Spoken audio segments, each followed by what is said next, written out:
This is the Daily Signal podcast for Monday, December 9th. I'm Virginia Allen, and co-hosting with me today is my colleague, Philip Reynolds. Welcome, Philip. It's great to be here. Up on today's show, Philip and I talk with our former history professor, Dr. McMullen, about the rise of consumer culture in America. When did Americans start purchasing so many goods? What was the first department store? And is there a connection between the rise of communist Russia and the rise of consumerism? Dr. McMullen answers these questions and more. We also share your letters to the editor and a good news story about one man's generous approach to gift giving at Christmas time. Before we get to today's show, Philip and I would like to tell you about a new podcast from the Heritage Foundation. It's called Millennial Myths. The show is created by members of Heritage's Young Leaders program for audiences of all generations. The podcast focuses on debunking some of the most common myths among young Americans. The host and producer for this season is Tiffany Roberts, a recent graduate of Cleveland State University. You can find Millennial Myths on Apple Podcasts, Google Play, or wherever you like to listen. You'll find recent episodes on the so-called climate crisis, why the cost of rent is so high, and the truth about gender identity. Stay tuned for today's show, coming up next. If you're tired of high taxes, fewer healthcare choices, and bigger government, it's time to partner with the most impactful conservative organization in America. We're the Heritage Foundation, and we're committed to solving the issues America faces.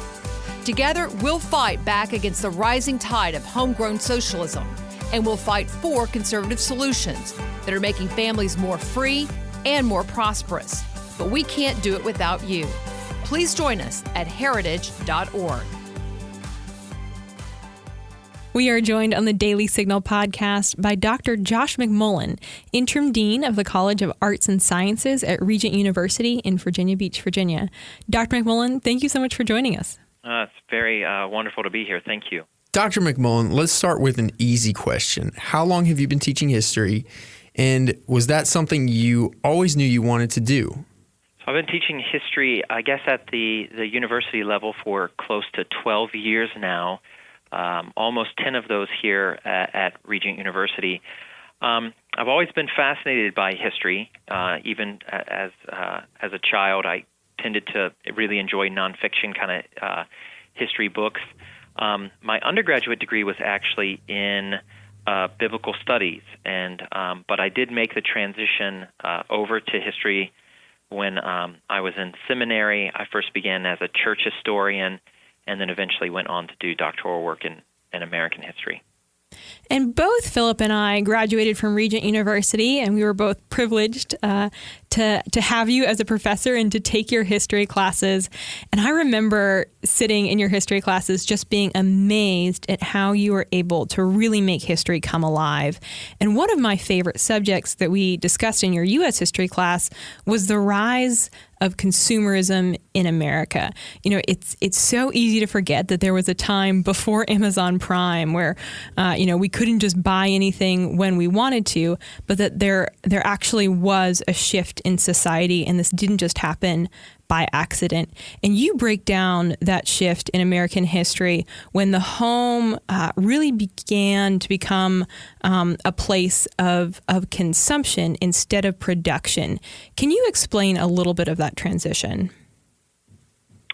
Sure, I'd be happy to. So, particularly in the colonial era, the home really was kind of a place of production. I mean, there was either family farms, and so you were producing crops either for, to sustain yourself or maybe to also engage in trade. Or if you were an artisan, a baker, a butcher, your shop tended to be connected to your home or very close to your home. And so work and family life, there wasn't a sharp distinction. These things overlapped. I mean, even children, if we think about it, children often engaged in farm work. They also, tended to be apprentices, and they learned the trade of their father or their grandfathers. This is why so many of our last names are based on maybe the trade of our family.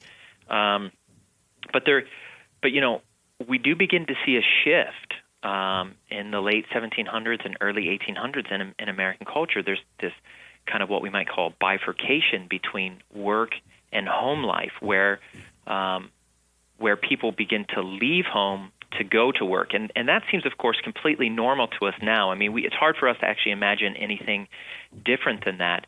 But that was not always the case. And so the home then, in some ways, after work gets taken out of the home and put into a business or a factory or the office, the home then becomes, and particularly during the Victorian era, during the 19th century, as really a place of consumption, right? We purchase things, we put them in our homes on display. So the home and really the family kind of shifts pretty dramatically in American life after the early 19th century. Yeah. So, this shift of work identity really that we see taking place, it was very important, to that era, especially I remember in our U.S. History 1 class, we talked about the Victorian era, and that was kind of one of the hallmarks of the Victorian era, this work identity. Could you go a little more in depth about sort of the thought process behind this shift in work identity and the thought processes behind that and, behind this larger amount of consumption that started to take place? There is this interesting shift, particularly in identity.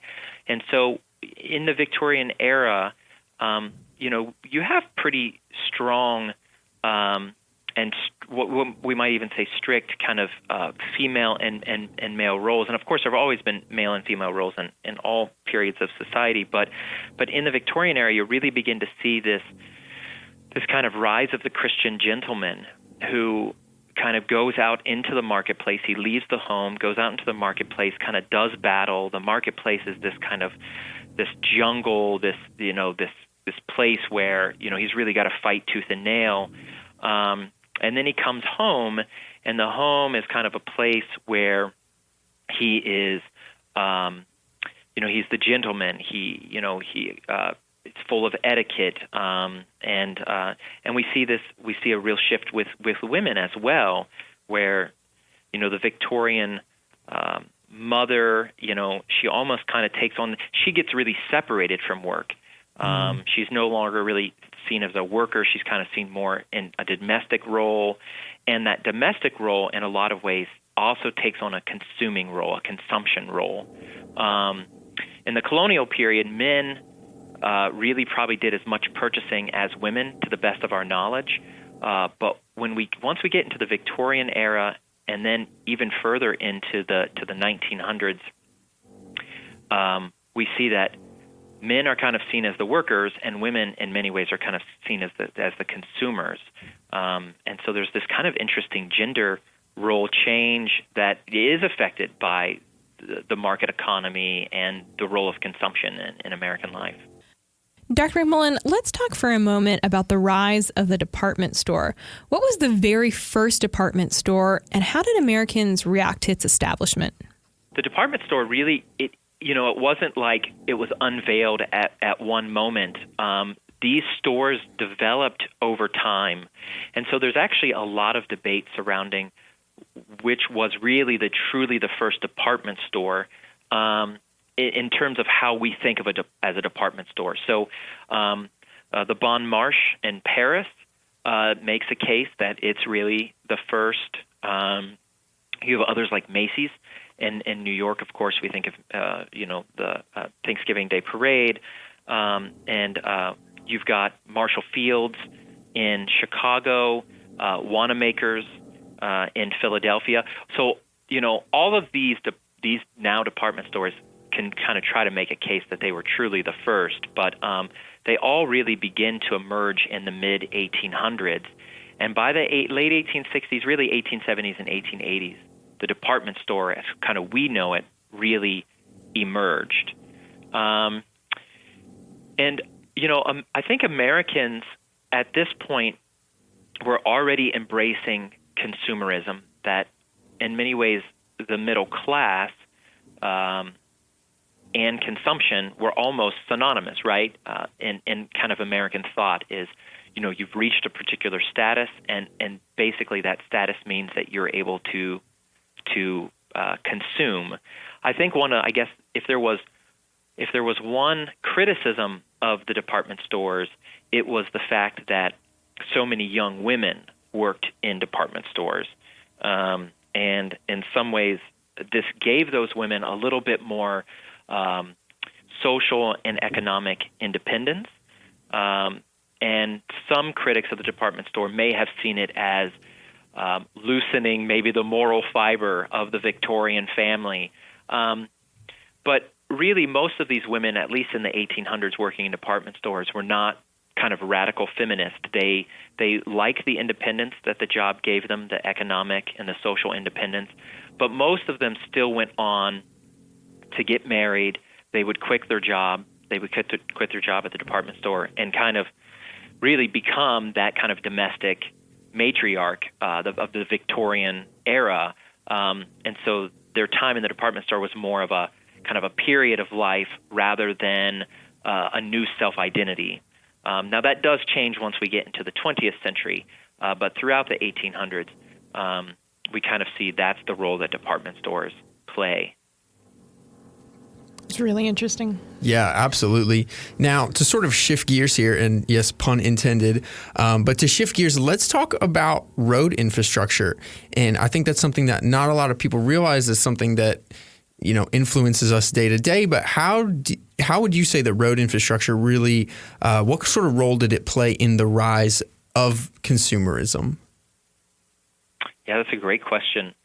Well, in the early period of the department store, so 1860s, 1870s, 1880s, it was the railroad that played a key role, because the railroad really did primarily two things. It allowed those goods to be brought in at cheaper rates to these department stores. And so the department stores, they don't rise in a vacuum. They rise in the context of all kinds of industrial revolution and transportation developments. So, and then the railroad also could bring people on the outskirts of the cities or these kind of just beginning suburbs into the department stores. So the train played a key role in that early part of the consumer era in America. But post-World War II, we do see that roads play a very key role in the development of kind of a what we might call modern American consumer culture. We tend to think of the 1950s as kind of this car crazy culture. The interstate highway system is built during this time. And so we do see that roads play kind of a key role, right? So people can take vacations. They can live in the suburbs. They can travel further to work. They can, drive to stores. There's a whole industry of consumption that arises around roads. So, think about just, Thanksgiving was very recently. Think about the kind of consumption that would have happened because of all of that holiday travel. You've got hotels and motels. You've got fast food. You've got all kinds of things that just cater to people traveling the roadways. But again, with those roadways, just like with trains, we see increased transportation through trucking, which allows goods and services to be done more cheaply, which brings down prices of consumer goods, which allows people to spend more or to get more, kind of bang for their buck. It allows people to travel to stores. So roads are really tied. Transportation in general has always been tied very closely to consumer culture in America. And with that rise of consumerism, obviously all those products now needed to be advertised so that people would buy them. And what are some of those maybe early advertising trends that we're even still seeing today? Yeah, there's been some wonderful cultural historians who have done work on advertising in America, and it really is shocking how closely the advertising strategies of our own era match some of the advertising strategies of the 1910s, 1920s. From the very beginnings of advertising, you begin to see celebrity endorsement. So, I mean, you have celebrity endorsements dating all the way back into the 1920s. And, of course, celebrity endorsements are a huge aspect of advertising in the modern era. You want this basketball player or this football player or, this musician to endorse your product, whatever that product may be. So that kind of celebrity status. There's always been an appeal to image as well. So very early on in the 19-teens and 20s, we see that beauty products were the most advertised consumer products.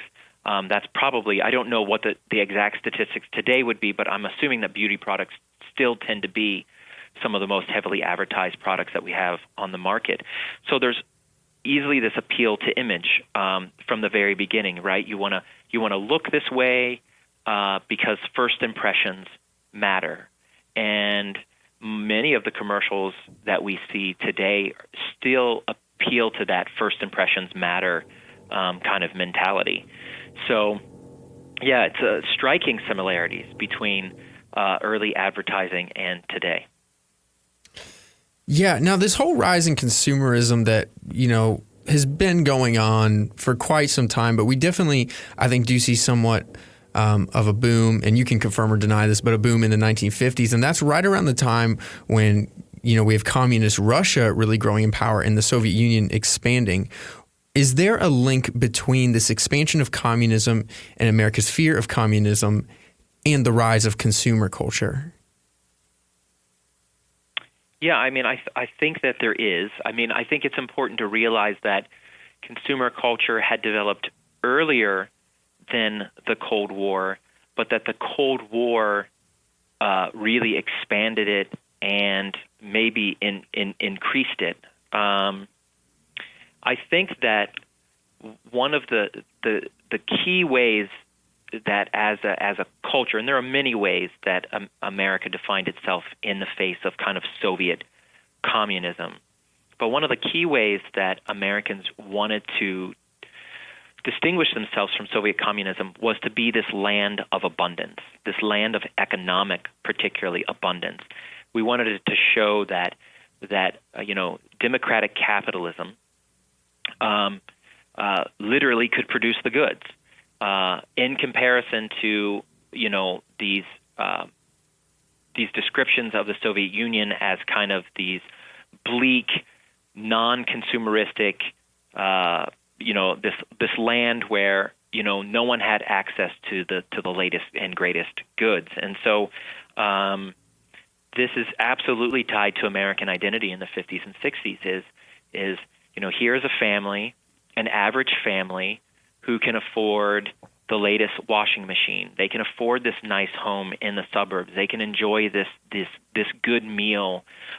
This is a comparison to, this, Soviet family who lives in, Soviet block housing, who lives on rationed food, who doesn't have the latest technology. So there really is this comparison with kind of the Soviet Union. I think one of the places that we see this very clearly is in this Nixon-Khrushchev debate. So there's this debate in Moscow in 1959 between Richard Nixon and Nikita Khrushchev, and they're having this debate in this model American home. So the United States had gone over there as part of the United States Information Agency. We don't necessarily need to get in the details, but there was this model American home, and Nixon and Khrushchev have this debate in this model American home, and Nixon is kind of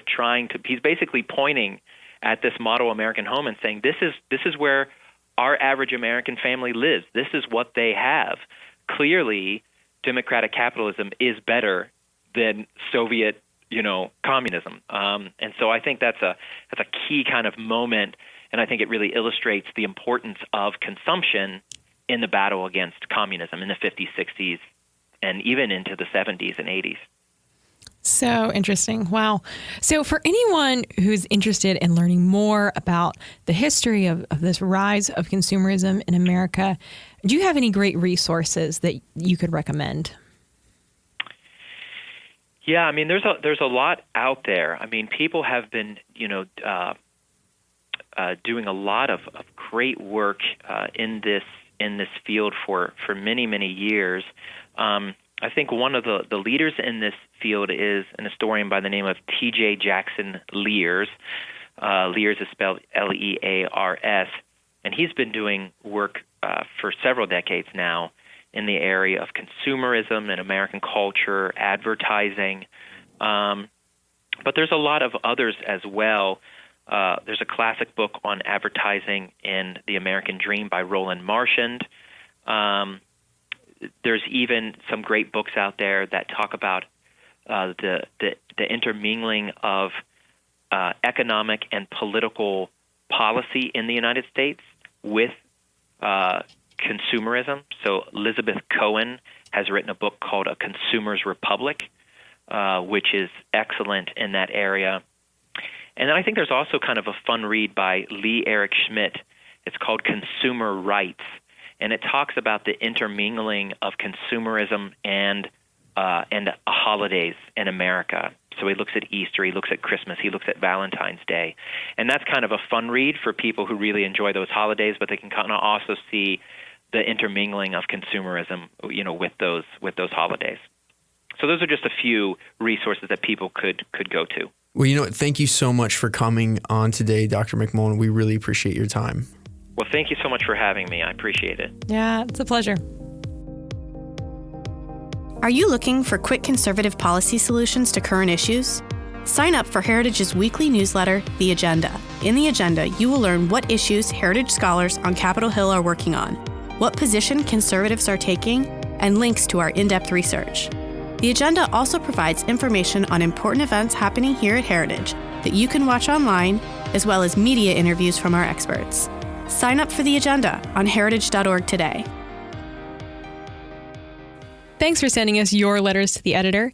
Each Monday, we feature our favorites in this show and in our Morning Bell email newsletter.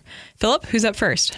In response to Kate Trinko's podcast interview, he grew up in poor Chicago, then conservative values helped transform his life. Karen Calloway writes, "Wow, what a discussion. Mr. Caldwell is a very astute young man and carries his message well.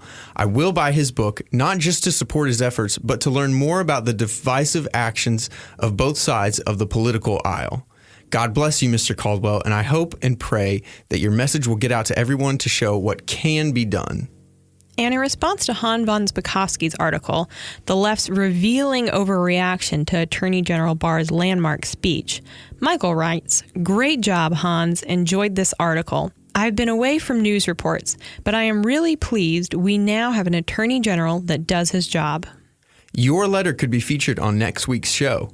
Send an email to letters@dailysignal.com or leave a voicemail message at 202-608-6205. What the heck is trickle-down economics? Does the military really need a space force? What is the meaning of American exceptionalism? I'm Michelle Cordero. I'm Tim Descher, and every week on the Heritage Explains podcast, we break down a hot-button policy issue in the news at a 101 level.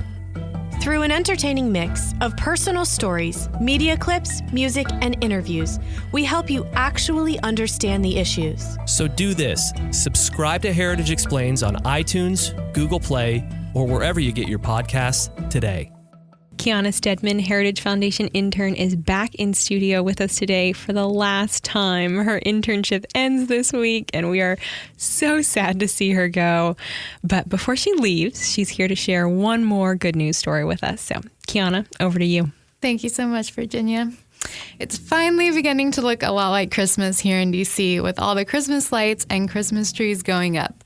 But one man in Kentucky has been preparing for Christmas since October. On a street rightly named Santa Lane, Jordan Howard has been collecting and wrapping Christmas gifts for the poor families of Kentucky. Howard continues on a 44-year tradition that began with his father, Mike. Mike was known as the Mountain Santa in the Harlan County, Kentucky area after he began delivering toys to struggling local families in 1975. However, in 2017, the kind Santa developed advanced lung cancer and wasn't able to continue. That's when Jordan stepped in to continue the tradition. Both his mother and father passed away shortly after that Christmas, and he says he now continues the Mountain Santa tradition in their honor. His father's words guide his effort. Dad told me before he passed, he said, you got to have the Lord in it. So that's what I'm doing. Howard isn't alone in his efforts. The community has come together and in October had already gathered 1,000 gifts. He believes he'll have around 4,000 when they begin deliveries on December 14th. The community joins him in his Santa Lane workshop to wrap all the toys. It's a feeling that you can't describe. When you don't think that a community would come together like they have to continue to keep doing this. But it's awesome. It is. It's just amazing. I don't know. It's something. I think Howard and his community service is just a beautiful reminder of the true spirit of the Christmas season. Kiana, thank you so much for sharing that good news story. Certainly appropriate here as we're in the midst of Christmas shopping and gift giving. Really encouraging. All right, we're going to leave it there for today. The Daily Signal podcast comes to you from the Robert H. Bruce radio studio at the Heritage Foundation. You can find it on the Ricochet Audio Network. All of our shows can be found at dailysignal.com/podcasts. You can also subscribe on Apple Podcasts, Google Play, or your favorite podcast app. And be sure to listen every weekday by adding the Daily Signal podcast as part of your Alexa Flash Briefing. If you like what you hear, please leave us a review and a 5-star rating. It means a lot to us and helps spread the word to other listeners. Be sure to follow us on Twitter at Daily Signal and Facebook.com/The Daily Signal News. Have a great week. The Daily Signal podcast is brought to you by more than 500,000 members of the Heritage Foundation. It is executive produced by Rob Bluey and Virginia Allen. Sound design by Lauren Evans, Thalia Rampersad, and Mark Guiney. For more information, visit dailysignal.com.